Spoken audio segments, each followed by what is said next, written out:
ખબરોમાં બન્યા રહેવા માટે બેલ આઇકોન દબાવો અને એબીપી અસ્મિતાને સબસ્ક્રાઇબ કરો।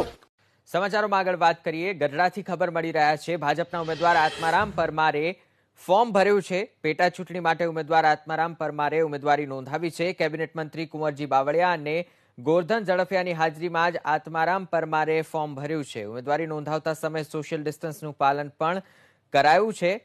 તો આખરે આત્મારામ પરમારે ઉમેદવારી નોંધાવી છે। ભાજપ દ્વારા તેમના નામની જાહેરાત કર્યા બાદ કોંગ્રેસે પણ ઉમેદવાર જાહેર કર્યા અને ભાજપના ઉમેદવાર આત્મારામ પરમારે તેમની સાથે મંત્રી કુંવરજી બાવળિયા અને ગોરધન ઝડફિયા સહિતના અન્ય આગેવાનો પણ હાજર હતા। જોકે મહત્વની બાબત એ છે કે ઉમેદવારી નોંધાવતા સમયે સોશિયલ ડિસ્ટન્સ અને માસ્કનું પૂરતું ધ્યાન રાખવામાં આવ્યું છે।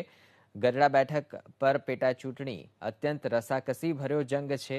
કોંગ્રેસ અને ભાજપ બંને પક્ષે એડીચોટીનું જોર લગાવ્યું છે। ચૂંટણી જાહેર થઈ તે અગાઉથી જ અહીં પ્રચારના પડઘમ વાગી ચૂક્યા હતા। ત્યારે કોંગ્રેસના મોહનલાલ સોલંકી સામે ભાજપ તરફથી પૂર્વ મંત્રી આત્મારામ પરમારે ઉમેદવારી નોંધાવી છે।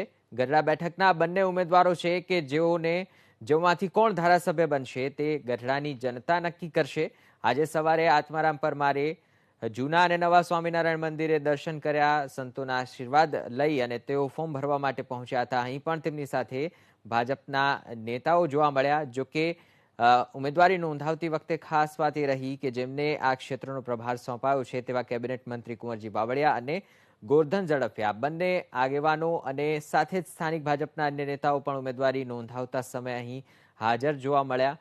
તો સાથે જ ઉમેદવારી નોંધાવવા માટે જ્યાં જે સ્થળ નિર્ધારિત કરાયું છે તમામ જગ્યાઓ પર સોશિયલ ડિસ્ટન્સ અને માસ્કના નિયમનું પાલન પણ થતું જોવા મળ્યું। એટલે કે ગોરધન ઝડફિયાએ એબીપી અસ્મિતાને જે બાંહેધરી આપી હતી, જે સંકલ્પ કર્યો હતો તે પણ પરિપૂર્ણ થતો દેખાઈ રહ્યો છે।